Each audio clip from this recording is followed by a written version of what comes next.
Okay, perfect. Well, hello again, Professor. Thank you so much for being here today.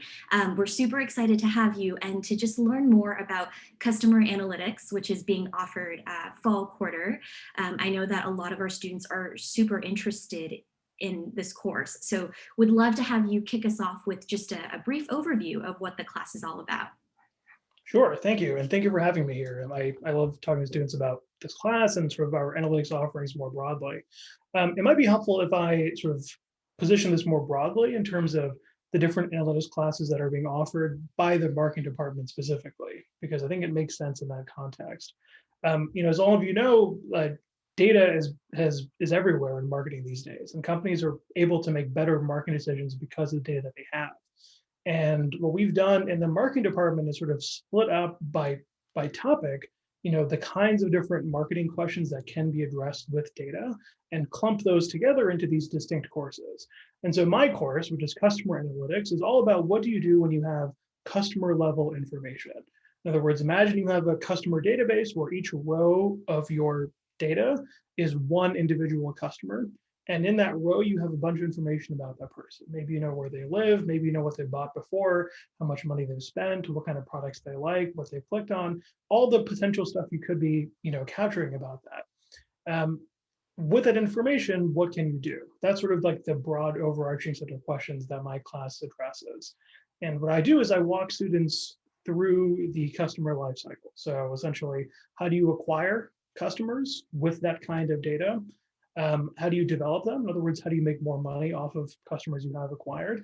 And then finally, how do you retain them? So how do you make sure that you hold on to that? And the idea is that having good customer level data and having some analytics abilities really can help companies tremendously across all three of those stages. It helps you acquire customers, it helps you develop them, and it helps you retain them as well. So that is sort of the nutshell version of what my class is doing over the course of 10 weeks. Perfect. Thank you so much. I think that gives me a better idea of kind of like what part of the business we're focused on. So with that said, I took a look at the syllabus and there's a lot of mention of kind of programming languages. So, how familiar should we be with statistical and machine learning methods in R prior to this class? Because it was called out on the syllabus. That's a good question. I suspect my answer is very similar to that of the other faculty who are teaching these courses, which is that it helps, but by no means is it required.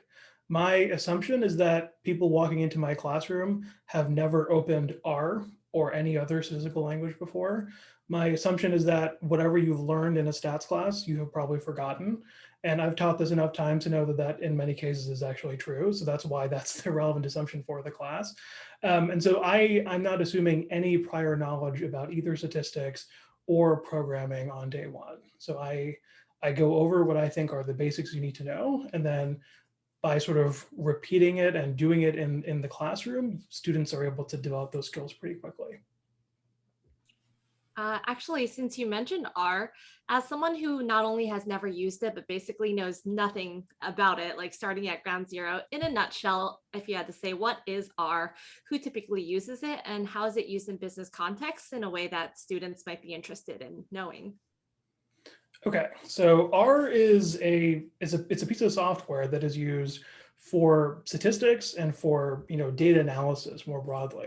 It's not a programming language in the sense of like you're able to develop new applications or anything like that, but it is a programming language in the sense that you're writing code to deal with real data. The sort of other competitor products you would say that companies might use instead of R would be something like Python, for instance. So that's sort of the world in which we're sitting. So that's why sort of R is necessary for a class like this. We're trying to get our hands dirty with data and sort of really analyze it at a deep level. Like I said, my assumption is that no one has I don't assume that anyone has had prior experience with R. I know that some students have, and that obviously helps if you do, but the assumption is that you haven't. The reason we use R specifically in my class, and in fact throughout the analytics curriculum here at Foster, is because a few years ago, when we were developing these courses, one of the things we did in the department was we reached out to a lot of the big companies that hire a lot of our MBA students, and we just asked them, what program do you use? And at the time, this is about 3 years ago, At the time, it was about a 3-to-1 ratio of companies saying we use R versus we use Python. Those were the two, essentially the only two answers that they gave us, and it was heavily in favor of R. So that's why we are using it here. Now, there's a little bit of a difference between like what are the data science people using and what are the marketing people using. But we are trying to stick in the world of like, as a marketing manager, what is the piece of software that's most valuable to you? And that's why sort of we decided upon R for not only my course, but for all the other ones we offer as well. That's great, thank you. Are there any maybe resources that you could recommend to us, over the summer, just to kind of brush up and get a really basic understanding to prepare us for the course? There are. I would be, it's a little bit, you're putting me on the spot here. Unfortunately, I don't have like a URL to send out to any of you at the moment. There are tons of R resources online. One of the most sort of frequently used and I think best pieces of software online is from a company called DataCamp. They have really good R resources in general. They developed the whole curriculum around this. But as with any other sort of software training, I really think the best way to get good at it is by actually doing things in R. So like open up a data set and try to solve a question, right? So try to ask yourself a question, try to figure out like something interesting that you were curious about with that data. That's really the best way to learn about this, by really getting your hands dirty. And that's why I think actually learning R in sort of real coursework tends to work better than learning R from any of these like purely online sort of hands-off kind of ways. But if you are curious, I'm more than happy to help students who reach out to me and point them to things that other students in the past have found helpful. One thing I'll interject quickly there is that I do think the Foster R course, the Canvas course, should be up by then. And having audited that, it's good. It's a really, really helpful resource for that purpose. Yeah, that Foster R course is, like has been pointed out, that has been developed recently. So I think if students are able to get to that by the summer, that'll be super helpful. Great, thank you so much. It's great to know about the ways that people can scale up and be prepared beforehand for people like me who don't like necessarily going in blind. I guess on that topic, your syllabus did mention that certain skills or knowledge areas like programming skills, statistical knowledge, and managerial tuition will be required. I know you also mentioned at the start of this call that you don't expect people to walk in knowing everything or even have a foundational level or grasp of R, but could you talk a little bit more about what you do, you meant by managerial intuition or statistical knowledge? Is it stuff that was covered in our core material, or is it other things that might be missing from outside of core? It's mostly things that you would have seen before. The managerial intuition part is a little bit hard to define, but I think it's one of those things that all of you have a good understanding of more generally. It's, thinking about business problems. Like, do you understand at a very basic level what are real business problems, and can you think through implementational issues when it comes to the business world? Things like that are a little bit fuzzier that, we're not going to specifically, like I'm not going to do a lot of handholding with that. A lot of that is going to be in the class. When we introduce a new set of business problems, you have to be able to figure out on your own, oh, like this connects to something else I've learned about. Here's a potential implementational issue. Here's how I can imagine, or here's how I've heard of this happening in the business world. Those are kinds of connections that, if you're able to make those, that's super helpful. And that's sort of what I meant by that. And the managerial intuition part, it's the same way that essentially any other MBA course benefits from students having good managerial intuition. There's nothing, I don't think that's a unique aspect of my course at all. It just, it's one of those skills that if you have it, it really helps you everywhere you are. Thank you. That makes a lot of sense. So how would you say this course differs and or correlates with the content from Analytics for Marketing Decisions? Okay, so I mentioned this briefly up top, but like all the analytics courses that are taught in the marketing department are divided up not so much by methods, but by marketing substantive topics. So my class is entirely about what do you do with individual level data. So when you have data at the individual level, how do you acquire, develop, and retain customers? That's it. That's the entire class. And there's lots of interesting marketing problems that don't fall into that category. For instance, if you were interested in like, what is the right price to set for our product? that's not an individual level decision, right? That's something that like this store is setting a specific price for a specific UPC. They're not setting price at the individual person level. So that is the kind of topic that falls well outside my course, but would be covered in analytics for marketing decisions, because it is, using data to make a better marketing decision, but we're not using individual level, database information. We're using, a price elasticity. We're using store level sales data. We're using that kind of thing. So that's sort of how the two classes are differentiated. Got it. Thank you so much for that breakdown. I guess on the similar topic about, since you did mention that there were all these marketing use cases that your course could be applied to, would you actually recommend this course to students who are interested in other career tracks, but also wanted to learn about data and analytics and get their feet wet with a little bit of programming knowledge? I always address this on day one of the class, and my answer is always, I think, a little bit unsatisfying for students, but let me give it another shot here. So what I typically say is, here's who the class is ideal for. The class is ideal for students who care about marketing problems and also want to learn some data skills. That's like my ideal audience.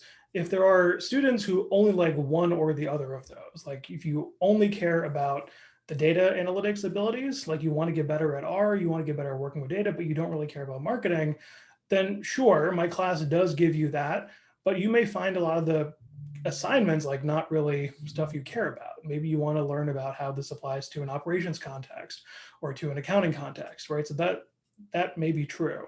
And I think if that's all you want, if all you want is to get, an introduction to R and to get better at working with data, my class, I think, would satisfy that requirement, but is not the best option for you.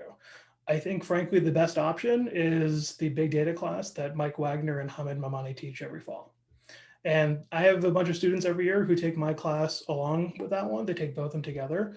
I think that's great. I think the ones who did that have enjoyed it. But I think if you only want one of them and you don't care about marketing at all, their class, I think, is the better fit. It's a more broad course than mine is. Their class talks about topics that are non-marketing related. And so I'm very like open about telling students what I think, this class is, who this class is for and who it's not for. Like I said, it does give you good R skills. So if that's all you want, you have many, many options available to you. But I think this is maybe not the best one for everybody. Nope, totally love it. Appreciate your honesty right there. I'm happy to help. I mean, it's not good for you or for me to have students who don't want to be in my class. So yeah, I try to be as honest as I can early on.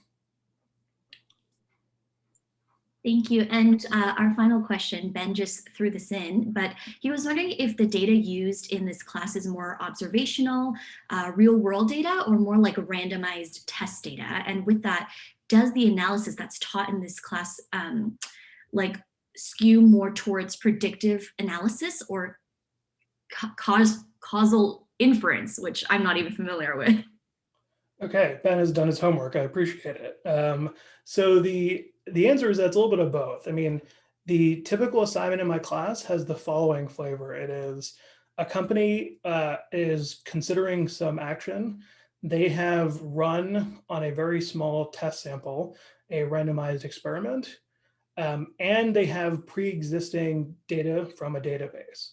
So they're combining both a small field experiment where it was randomized, plus their wealth of information they have at the customer level that was not developed from an experiment going back. I mean, that could be data going back like the last 10 years. And they're combining these two sources of information and trying to figure out what do we do now with the rest of our database. We have all these other customers who weren't in the experiment. The question is, how do we address them? Do I send them this specific offer or do I send them this other offer? Do I give them a coupon or not? Like that's sort of the typical setup of most of the assignments in my class. Broadly speaking, regarding this distinction between causal inference versus predictive analytics, et cetera, those are all topics we do discuss in the class. My goal is to get students up to board on all those different terms and to be able to do all those different kinds of analytics as well by the time they leave in week 10. So yes, I would say it's a combination of all of those things. Each assignment is is positioned a little bit differently, but by the time you're done, you should have a very good sort of broad-based understanding of how this all fits together. Great answer and great question, Ben. From the chat. That's straight from digital marketing analytics. That's my 4 weeks of knowledge thus far from that class.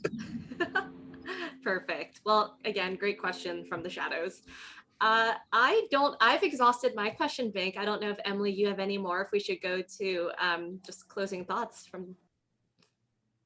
Yeah, would love to hear your closing thoughts about what would you really like for students to know about if they want to take your class, but that hasn't already been mentioned or that you want to reiterate here. Cool. Thank you so much for having me. My only last comment is that, the stuff we've been talking about today, this, the idea of working with data and using data to make better decisions. There was a time not that long ago where this was considered to be like a nice, add-on for someone who was an MBA student. And I think more and more as I've been in this job and in this position, it's become more and more of like a requirement. So I think really good MBA students need to have these kinds of skills. Whether you get it from my class or from any of the other analytics classes that are offered here at Foster, we have a really great suite of courses.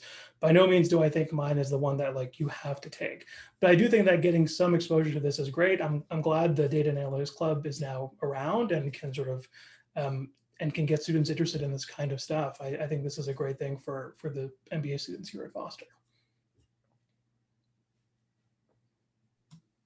Perfect. Well, thank you again for your time, and we look forward to seeing you in the fall.